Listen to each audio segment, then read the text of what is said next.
What's going on, everybody? It's your boy Chris, man. We are back here on the Work Hard, Play Harder podcast, Conversations with CD. Of course, me being CD, Christopher Drummond. I have a special guest that's coming on with me today. She is a play-by-play motocross broadcaster.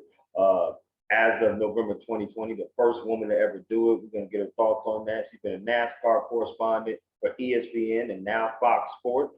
Her name is Jamie Little. She is known across these airwaves of sports broadcasting, and she's coming on to my show, Work Hard, Play Harder podcast. So without any further ado, I bring to you Jamie Little.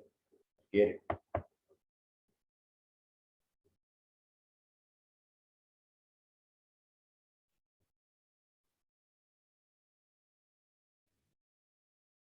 Jamie, Hey, how you Chris. doing? Good.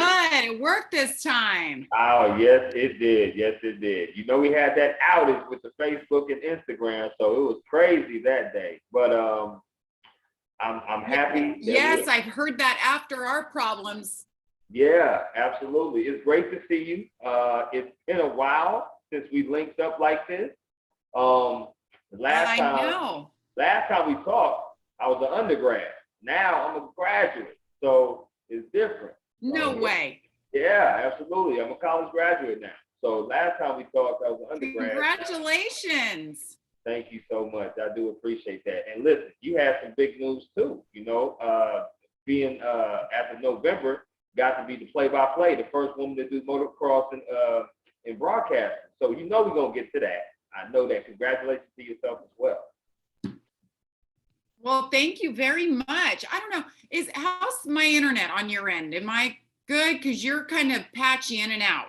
Okay, no, you're good. Yeah, I can see you and hear you well.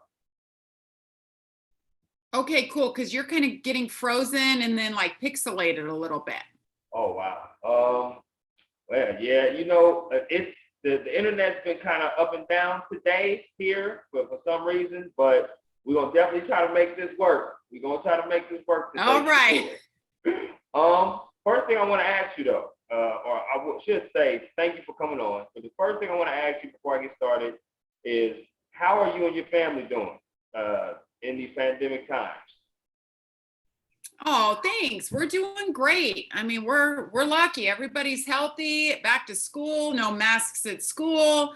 Okay. So I can't complain. I got you. I like that. I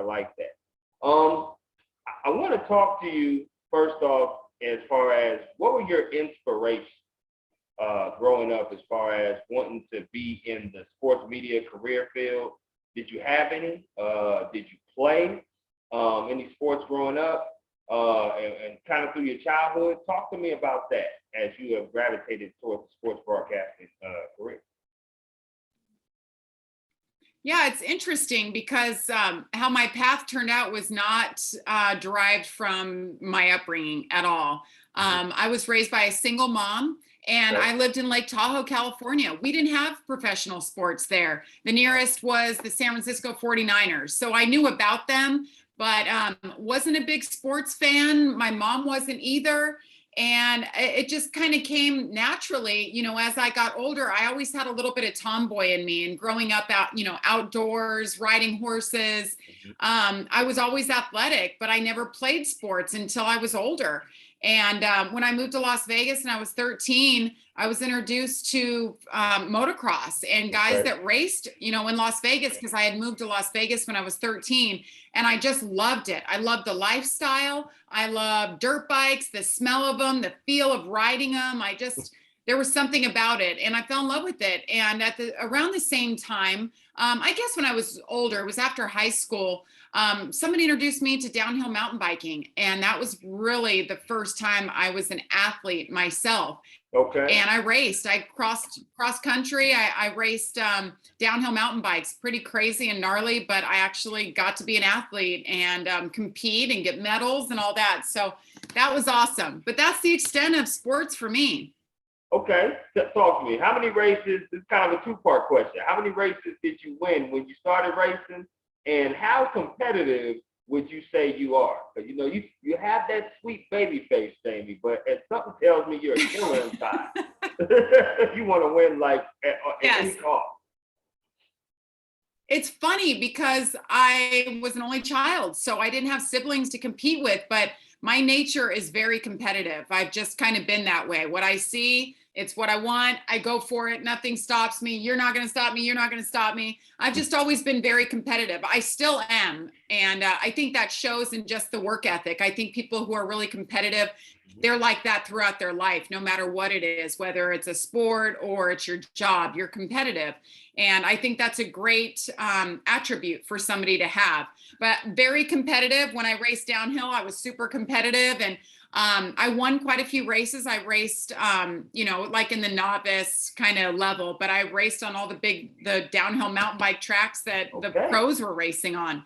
But it was so gnarly and so dangerous that going to the next level and like moving up would have been just out of my league. But I loved it. I cherished those medals I got. And, but I think the biggest win for me came with that helmet right over my left shoulder. Gotcha. That was the Toyota Pro Celebrity race that I won.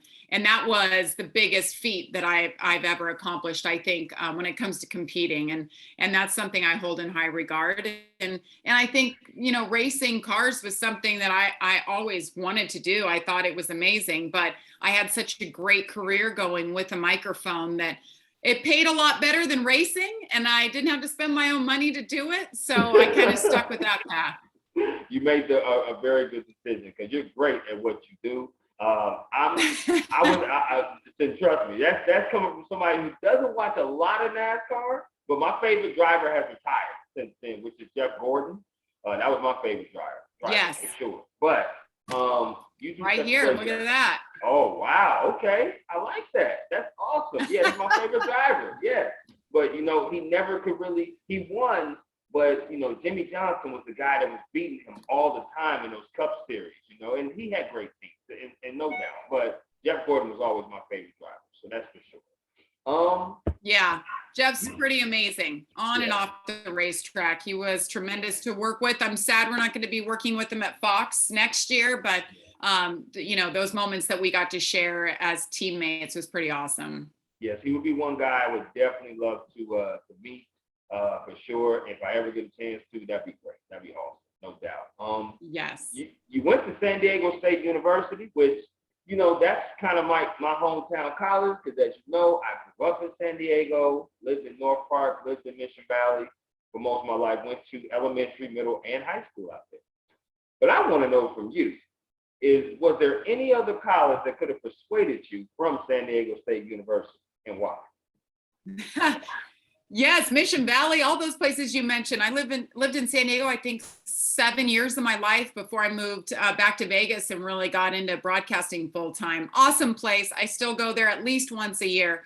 And San Diego State was just it just is the way it happened. That's kind of the path I was on. I already lived there. I got residency in California. And it made sense. And honestly, I was a terrible high school student. I couldn't even get into a Nevada school that I wanted to get into because just college really wasn't on my radar.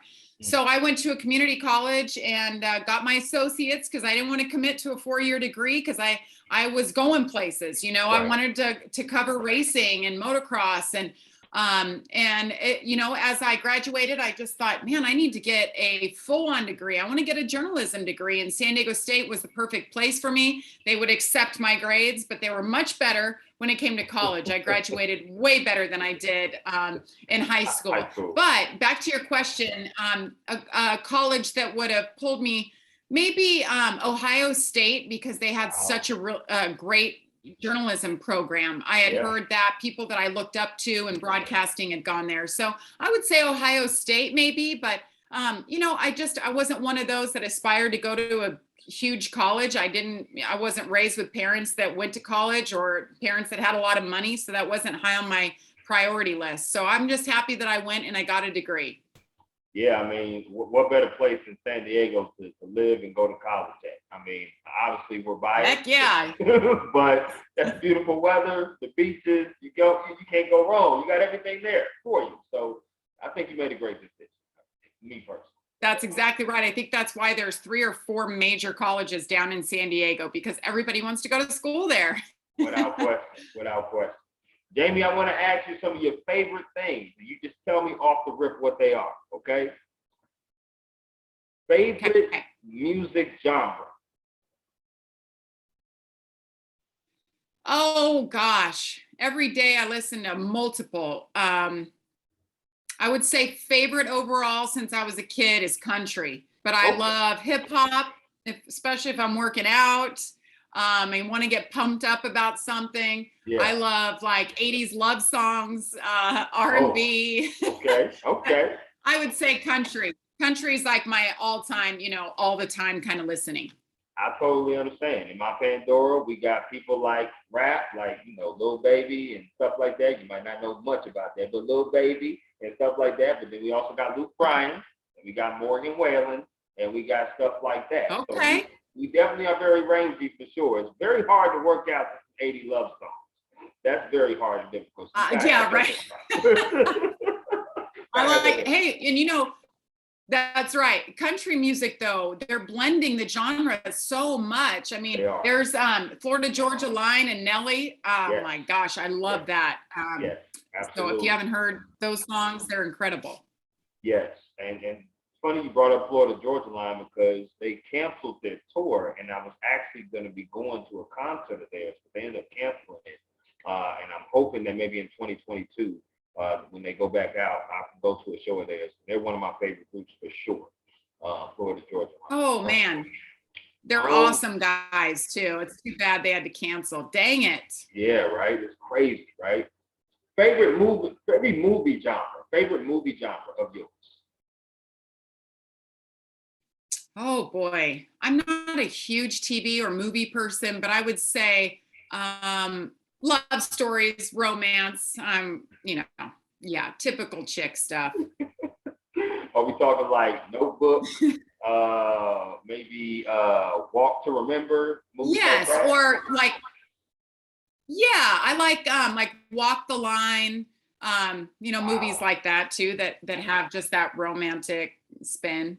That's crazy you said that movie, Jamie, because that's one of my mother's favorite movies. I mean, she probably watches it, I would say, once a month, at least, Walk the Line. And it's like, that's man, awesome. It's like, okay, I get it. The Johnny and June, I get that. But, she loves that movie, that's for sure. That's right. Johnny Cash. Oh, June Carter. That was a great movie. It was. I have to agree.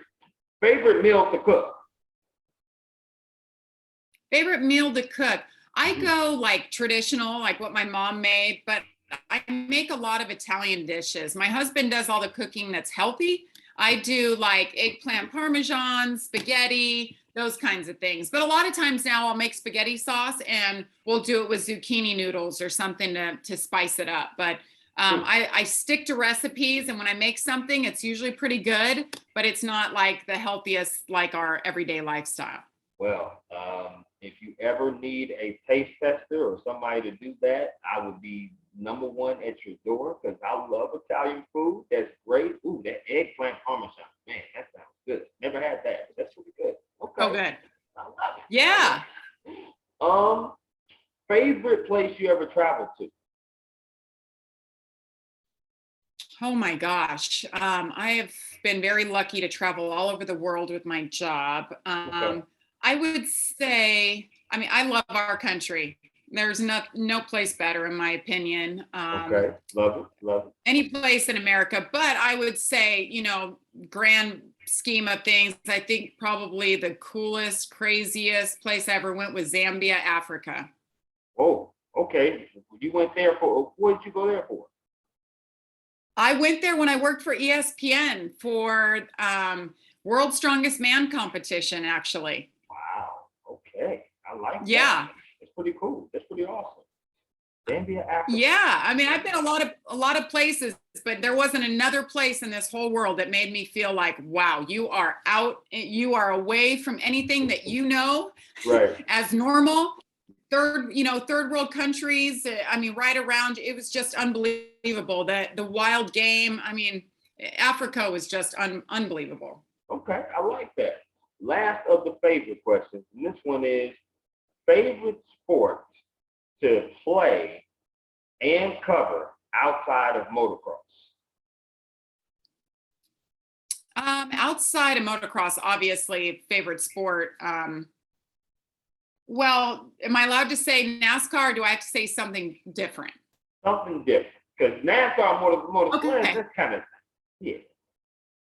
Yeah, okay. I would say when I covered the Winter X Games, I always enjoyed covering like border cross or skier cross, which is racing downhill. It is. But you get athletes from all over the world, and it was really cool and super competitive. Those were pretty fun to cover. But to play, I've always loved skiing. But I enjoy playing with my kids now, playing these sports that you kind of played growing up for fun, but playing again. Soccer. My son's soccer team, they just decided that it was going to be parents versus kids, and I didn't have the right shoes on, so I played barefoot, and I'm telling you, I have not had that much fun, spontaneous fun in years. It was awesome. So I realized how much I love soccer. Got you. I love that. I love the barefoot soccer. Yeah, that's amazing. Now, is your kids like on a youth team? A youth team playing like soccer, or is it just like kind of recreational backyard fun? So he's rec, but he's getting ready to. My son's 9, so he's getting ready to try out for the youth program. So he loves it. I love being a soccer mom. I never knew I needed this in my life. Hey, that's amazing, and I hope he has a bunch of fun and success and snack time after the game. So I'm sure you're gonna be picking up snacks with one of the moms. That's gonna be dope. Now, before I move that's on, what it's all about. Those snacks. That's what it's all about, right? Yes, my mom, and when I was younger, she did it. It's something my dad, so I understand. So, but I want to ask this. I gotta ask this question. What kind of mom are you in the stands when you watch your kids? Are you a quiet mom, or are you one of those moms that's yelling and screaming? I'm yelling, and I don't even know the rules, and I'm still yelling. My husband's like, "Oh my, shh, shh, shh, shh." I can't help it. I can't help it. I try to stay quiet, but I just can't. I'm not that person. Listen, you got to be you, and that's why you are there's no other Jamie Little like you, and never will be another one like you for sure. Hey, I'm nice. I'm not the fighting parent. I'm not the fighting parent for sure, but I am vocal. I got you. I love it. I love it. Supportive, and that's the kind of moms we need for sure. That's right. You graduate San Diego State University, and then now you go on to ESPN. I think it's maybe a year and a half after that, you get the ESPN gig. Tell me, working for them, what did you learn from them that you now take with your job now that you do at Fox Sports? I am so lucky that I started at ESPN because they took so much time in helping to develop us as reporters. So once a year, basically, they would fly us, all of us talent. I mean, there were times me and Aaron Andrews were at these events together. It was at ESPN headquarters, and literally it was going over, the do's and don'ts of reporting and being on air. And then we would break off, and it'd be like all the reporters together, and we would go through these seminars, and they were well-known seminars of how to ask questions. You don't realize as reporters that how many people on TV make statements. They don't ask questions. So that leaves your interviewee hanging like, okay, what are you asking? You're not asking me a question. So I learned how to ask a question, ask a pertinent question, and you just learn the do's and don'ts and how to articulate a question on air. And it was so good for me because I feel like there's other networks that don't really develop their talent. They just expect you to be good. They're hiring you to be good. But I feel like ESPN really took me under their wing, and I was just there at the right time, right out of college, where they helped develop me in those critical, learning years. I love that. I love the way that how you said that kind of molded you into doing that and being able to be there. And the best thing about you, Jamie, is that, your longevity as far as not bouncing around from job to job, really, because you've been with ESPN and now you've been with Fox Sports. So it hasn't been like 8, 9 different places that you've been. You pretty much been a staple in both of these companies, and you've been terrific at both of the companies. So I love that. That's for sure. Well, thank you. No problem. Hey, it's true. You know, it's the work that you do is undeniable. No question about that. I want to ask you though about your work life, social life balance because you are a busy person. You know, particularly you work damn near weekends all the time, and you have other things Yeah. going on as well. You just said you're a soccer mom, and so wife as well. So how do you balance Yeah. all of that, but also maintain good mental health? Because at some point, Jamie, you got to have some alone time, some you time at some point. Yeah. Well, I'm a really good sleeper. So when I sleep hard because when I'm up, I'm going. I just have a lot of energy. I like to maximize my days. I like to maximize my hours. It's how I've been since I was a little girl. Anybody that knew me back then, they just laugh because they're like, that's exactly how you were when you were younger. Like, you don't sit still. I just love life. I love living. I love experiencing. And there shouldn't be a moment in my mind where I'm just sitting there waiting for something to happen. Like my kids, I teach them there's no such word as bored in our family. If you're bored, that is your problem and you need to change it because that's not something I've ever lived by. That's just never been a thing in my life. That's your problem if you're bored. And I try to balance everything. There's like silos in life, and it's, the family, the marriage, the work, the fun, the friends. And I believe that you can have it all. And I think I'm an example that you can have it all. And sure, it tugs on you. And there's days where you're lopsided and things aren't balanced. But I think the key to success in especially business and traveling, what I do, is having balance in those other areas. There's no way that I would be as sound as I am if I wasn't married to the person that I am. And if I wasn't a mom and knew my purpose. I think when I had my kids, it really gave me purpose. It wasn't just running around this country covering racing for myself. I actually had a reason to do it. So that all help balances you out. And it's gotten better for me as I've gotten older. And I don't think that's the same for everyone. I think some people, they meet their match and realize that this world of travel and TV is just not for them. It's too much to balance all of it. But I've been very lucky to be able to do it. Absolutely. Teach his own, right? Every path is different, for sure. That's but right. It's really cool to see you do what you do and how you balance that. I love the phrase that you said, I just love life. Because there's a lot of people out here in the world that, they're doing a job because they have to do it and they don't really love what they're doing. So it's a blessing to know that you can go get up every day and say you love what you do, but also have a strong support system, like you said, with your husband, your family, and things of that nature. So I love that answer. And I definitely put that in the back pocket of my mind because obviously I'm not married yet, not kids yet. But they will be coming, that's for sure, because I want them in my life. Yeah, and now is your time. Now is your time to be doing this, to spread your wings, to figure out what it is exactly you want to do. Learn everything, put it all out there, and everything else comes in time. Absolutely, I love that. I'm going to give you some this or that, Jamie, okay? So I'm going to give you two things, and you just choose one or the other, all right? Okay. Okay, here we go. Thanksgiving or Christmas? Oh, Christmas. Got you. Drive-ins or movie theaters?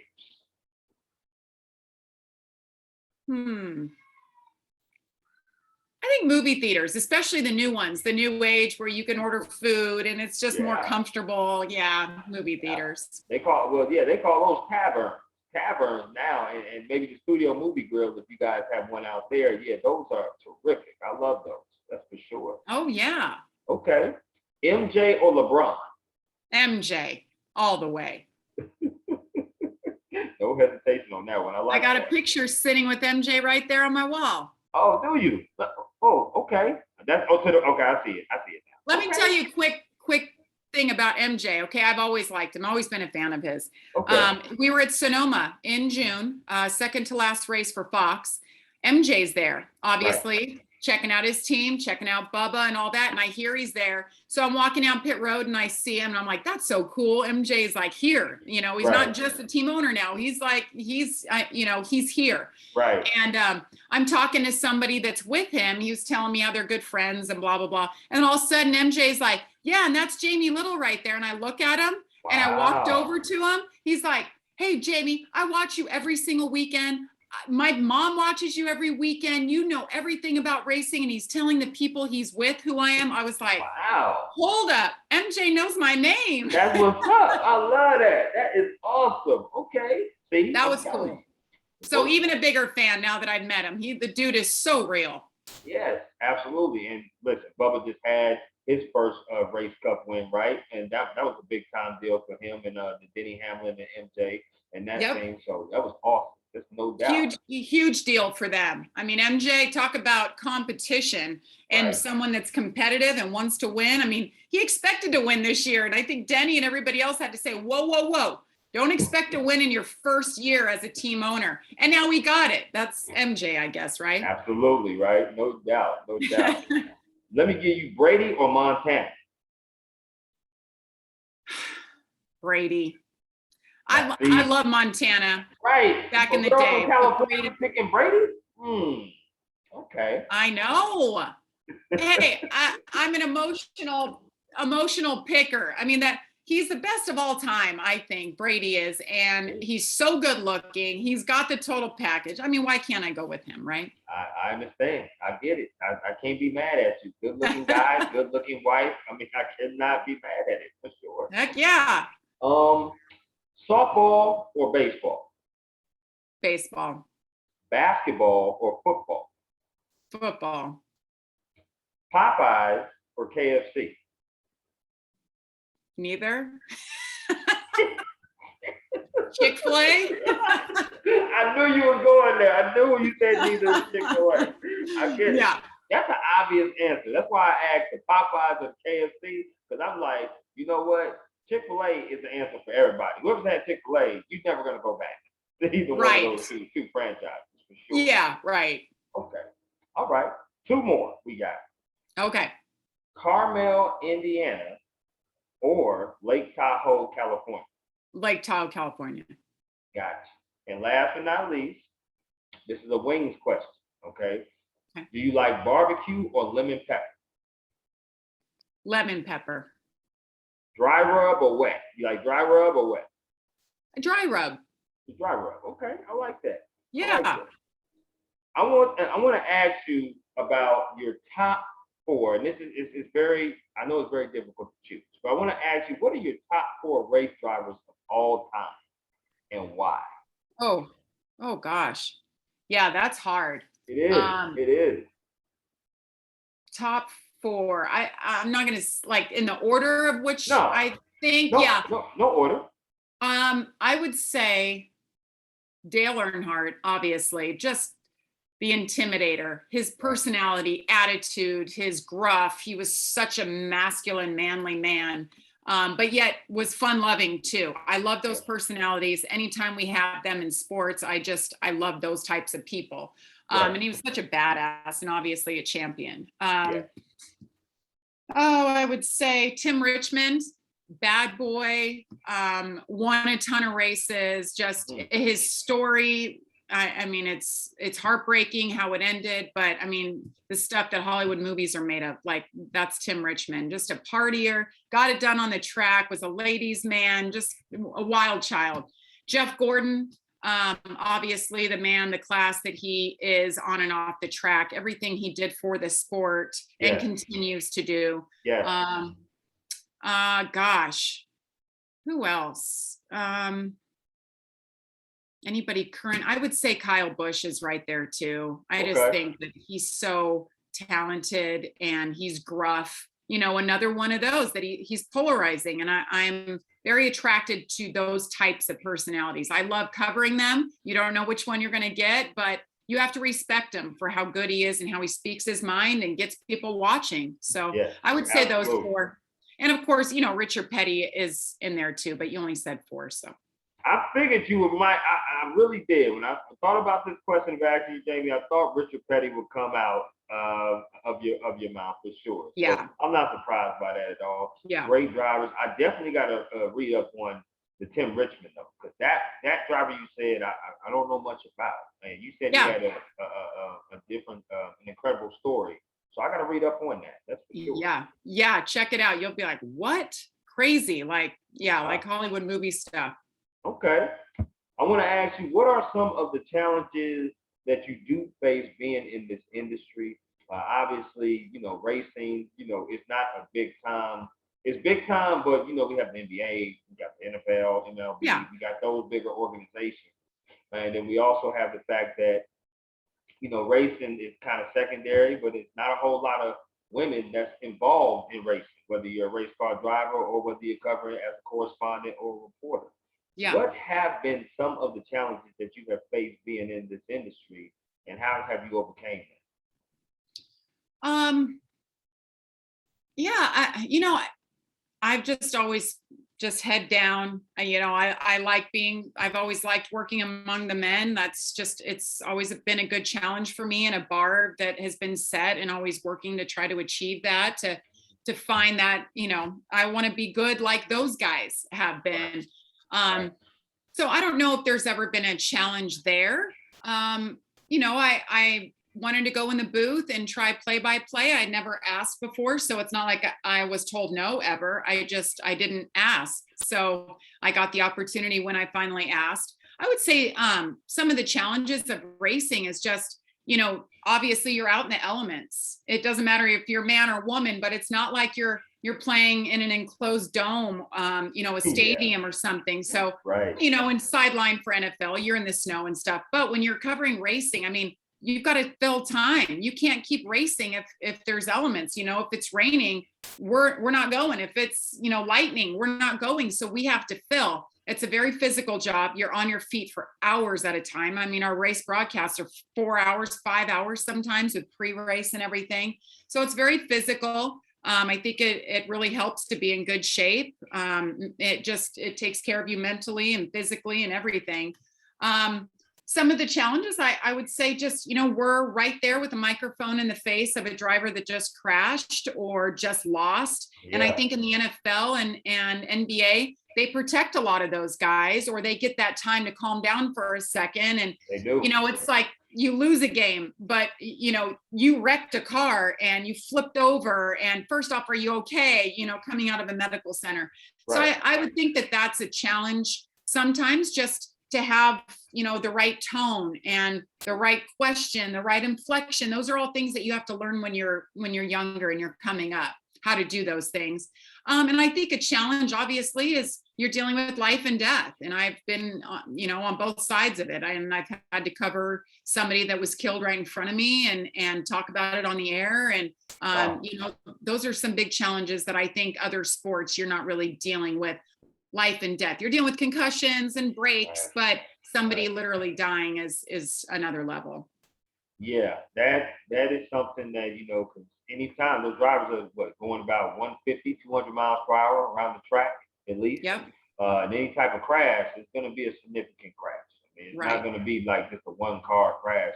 There's going to be multiple cars involved. You hoping and praying that nobody gets hurt like that. I can't even imagine the kind of composure that you got to exhibit when you're talking to somebody, or when you're talking to people on air, to the viewers, and somebody has died. That's crazy. I wanted to ask you before I got to this next question, what is the typical day for you as far as getting ready to do a race? Like race day, so a cup day. So say Sunday morning, get up early, you get in there when the garage opens right away. I get my paperwork going, you figure out, okay, these are my drivers for the day. I jot down notes. I've already been keeping a log throughout the weekend, who I have, what's happened to them, if they had practice or qualifying or whatever. And then I make my rounds in the garage for 2 hours, talking to crew chiefs, getting the storyline on the day, the car, what's the history on the car, what's going on with the driver, all those things. You try to find some stories to tell throughout the race. If the cameras are on them or they're leading, well, you have something to add to it. What's going on with your cars. So that's a big part of it. That's the number one thing, is to get in the garage, have that FaceTime, make sure you get words with all of your drivers or crew chiefs for the day. And then we always have a production meeting. So, sometimes it's in person. This year, obviously, we just do a Zoom call, which makes it a lot easier. We're in field the whole time. Try to remember to eat something. And then I'm writing my stuff for pre-race. Obviously, you write your interviews, your whips, the storylines to watch beforehand, all of that you write and just kind of figure out what you're going to do. And then once green flag waves, there's nothing that's written out, and it's just notes, and you're telling stories as it's developing and tying it back into what you learn. So usually the pre-race will start, and that's about an hour and a half. Yep. And then the race is usually about 4 hours, and that includes some post-race coverage. And then hopefully I can jump on a plane and fly home that night. So those Sundays, man, telling you, that's a long day. Long day. I was gonna say, like, so when you start, what time do you start typically, like time frame, and then what time would you say you end? Yeah, I would say usually the garage is open at 7 or 8 in the morning on a typical Sunday. So you're in there, you're up at 6. And then if I get out that night, usually I'll probably get home about between 12 and 1 in the morning. So yeah, it's a pretty long day, but if you can get home, you're lucky. Otherwise it's staying another night in town, and you've probably already been there a couple of days, because I'm also covering the truck series and the Xfinity series. And then you come home the next day. So. Okay, I like that. And you know what? You mentioned something about the broadcasters. That's a great segue. Now we can bring it up. So as of November of 2020 last year, this is when you had the prestige of becoming the play-by-play broadcaster for motocross sports, and was the first female to be able to do so. How did that? You said you never asked until you did ask, but how did that come about? Because I know it just wasn't, you just walked in the room and said, "Hey, I would like to broadcast." Like it had to be some of kind of a more of a build up to that, and then they obviously gave you the opportunity to do it through your work ethic, and felt like you was the right person for the job. So yeah, how did you feel about that when you got that on? So it was actually the ARCA Menard series. So it's auto racing. It's the development series, right? NASCAR owns it. So all these races that I did this year, there's 8 of them. They're at the tracks that the big series are running at. So you see that flag right there on my wall. That's from my first ARCA Menards race from Daytona this year. So it was literally, I did that race, and then I think it was the next day was the Daytona 500. So I was up in the booth, like it doesn't get bigger than Daytona when it comes to stock car NASCAR land. So yeah, it was really cool. I actually got a call last November from a fellow broadcaster who works for NBC Sports. He called me and he's like, "Hey, all these women in other sports are getting promotions and doing play-by-play. Yeah. You need to be the one to do it in racing." And I was like, okay, that's all I needed. I needed that kick in the butt. Like, it's always been on my mind. I just had to have the gusto and the confidence to go say, I want to do this. Throw me in if there's a chance or an opportunity at some point. Right. And I literally went home after that phone call and emailed my boss. And he called me and said, "Tell me more about what you're thinking." He called me back a week later and said, "What do you think of doing the ARCA Menard series?" And I was like, I've never done the ARCA series, but it's on FS1, just like Xfinity is, or, trucks. Yeah. Heck yeah, let's do it. No better way to learn that new craft, than doing it on national TV. And I love it. And, I've checked you out a couple of times. You definitely, like I said, amazing. I mean, and listen, it's hard to watch a NASCAR race sitting at home, because you just seeing the cars going in a circle over and over and over again. You definitely got to bring life to it. And that's for sure what you've done as well. Oh, it's been more women getting involved in the broadcasting thing. We just had MLB have a full-fledged lineup of a game with women with the MLB network, and also with Melody Newman and Jessica Mendoza just calling the game. Doris Burke does an incredible job in NBA and doing her thing.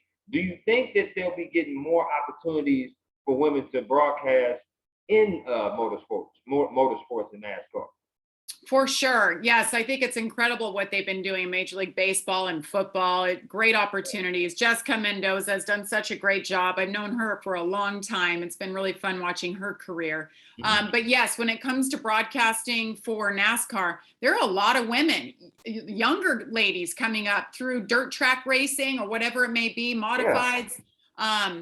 That are broadcasting and aspire to get to the NASCAR level. I hear from so many women throughout the course of a year that come up to me and say, This is what I want to do. Thank you for pushing the limits because that's what we want to do. And I love, that's what it's all about.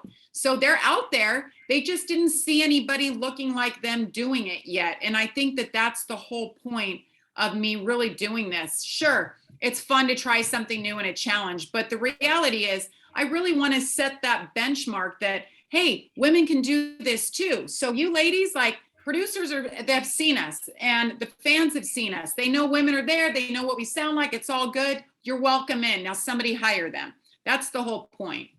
Absolutely. Being a pioneer. And that's what you are. And I'll take it when I can. I mean, it's definitely pressure. You definitely don't want to fail. That's true. But like I stated before, restated, you do such an amazing job. And I'm glad to hear that a lot of women reach out to you because they should. They should reach out, and we need to have more women involved in more sport communicative roles. I don't think that can be overstated enough, but we definitely need that. That's for sure. I'm with you on that, for sure. I mean, it's all about reaching out and asking questions, and I've always made myself available for that because I love helping mentor or whatever it may be, just answering questions that people may have trying to get into racing. Absolutely. Absolutely. I love it. Now, you're a franchisee. I read that you are Jimmy John's and Nothing But Cakes. Yes. Those two organizations. What made you want to pursue these franchises? I love them both. Yes, I love them too. So we have two of each now. It's funny. My husband, we met when he was in racing as well. And when he was done with that, we moved to Vegas, started having kids. It was like, okay, I'm still traveling for work. It doesn't work, with him having to travel or him having to, go work for somebody else. So it was actually my husband's idea. He's like, what about franchise? Let's do it. Then I work for myself. I can run the business. So we jumped in and started Jimmy John's in Las Vegas. That was our first one. And it's gone so well. And then when we decided to move to Indianapolis, where he's from, we had to come up with something else, and Nothing But Cake started in Las Vegas and is so successful. Everybody loves them. Oh, yeah. So it's done really well here. So it's my husband's gig. He runs it, but we're definitely hands-on, and we like to, reach out to the community and give back to the community through cake. I mean, who doesn't enjoy getting cake, right? Absolutely. I tried it the first time at my dad, when I graduated July 31st from college. My younger brother graduated from college in May. So he decided to throw a joint graduation party in August. So it was my first time when I went up to New York for the party and see my dad. My first time trying Nothing But Cakes, but it was in a cupcake form. Yep. And I was like, these are delicious. I was like, what the hell is these? And they told me it was Nothing But Cakes. I was like, wow. So when I was reading up and, kind of getting my questions together to ask you, and I saw that you was a franchisee, I was like, wow, I got to ask you about this. How did that come along? But it's really cool that you guys, and I've always had Jimmy John's, although I have to be honest, there is some better sandwich places out there as well. You know what I'm saying? But I do like Jimmy John's, I do. But, there's some sandwich places out there that's pretty good. But yeah, I had to ask you about that. Is there any more of those franchises that you plan on opening up? Yeah, I think we're going to expand both of them. So, we're still growing. It's great to have something like that because, broadcasting may not last forever. They might get tired of seeing this face and want to pull up one of those younger faces. You never know. So it's good to have a plan B. And that's the other part of my advice to people is, don't put your eggs all in one basket. You got to, diversify yourself a little bit to protect yourself. Absolutely. That's dope. That's pretty dope. I'm gonna get you out of here on this before I tell you a couple more things, and this is just advice. And you've kind of been spewing it the entire conversation that we've had, and your answers have been great. They've been awesome. But I really want to know, what advice has someone allocated to you, or you have advocated to someone about being in this sports media industry field that you hold on dearly to? Gosh, I've gotten so many great little pieces of advice throughout my career, but I think one of the biggest things that I tell people is find something that you're passionate about and go after it. And then it doesn't feel like work. You really, truly are passionate and love what you do. And another one, is what we talked about earlier about balance, that's really the key to keeping you from burning out and the key to going through your career. There's my daughter. I see that. going through your career, you know, and saying, oh my gosh, here I am in my mid 40s and I haven't even had kids yet. I didn't stop to make those things happen. And it's a lot of work, but it's certainly worth it if that's what you want to do. You just have to stop and smell the roses sometimes. I like that. Stop and smell the roses. That is terrific. That is awesome. A couple things I want to tell you is one, I personally, I don't know if you have one in Indianapolis as far as a nothing but cakes or nothing, or I'm sure you have Jimmy John's. I don't know about nothing but cakes, but I will be making a personal trip to Indianapolis because there is the national championship game. So in a couple of months, I will be making a personal trip to Indianapolis. I would love, if you are free, I would love to get up with you and talk to you there. That'd be awesome. Just to say hello to you. Yeah. Yep. We have 2 Nothing But Cakes franchises here. So yes. Okay, that'd be dope. That'd be awesome. And then the next thing that I wanted to say is, once again, I'm following you on LinkedIn, Instagram, and Twitter. Those 3 I am following you on because those are the 3 I use to get my content out as far as clips and stuff like that. I would love for you to follow me back, Jamie, because I continue to support your career and follow you and see you do amazing things in the race world. Thank you. Is there anything else you would like to add before we conclude? I don't think so. I think we covered it. Getting ready, you know, I've got a couple more truck races coming up and then some off season, and then we'll be back at it next year with a brand new car, the next gen for NASCAR. And we have an exhibition race before Daytona that'll take place in LA. So that's going to be awesome. All right. Well, listen, Jamie, I really do appreciate it. It's always great talking to you. You know, I will definitely stay in touch with you. Enjoy your weekend. And once again, thank you for coming on to the Work Hard, Play Harder podcast. Yes. Thanks, Chris. Congratulations on graduation, man. That's awesome. Thank you, Jamie. I appreciate it. Enjoy your weekend. We'll be in touch. Take care. All right, cool. Thank you. Bye. Bye.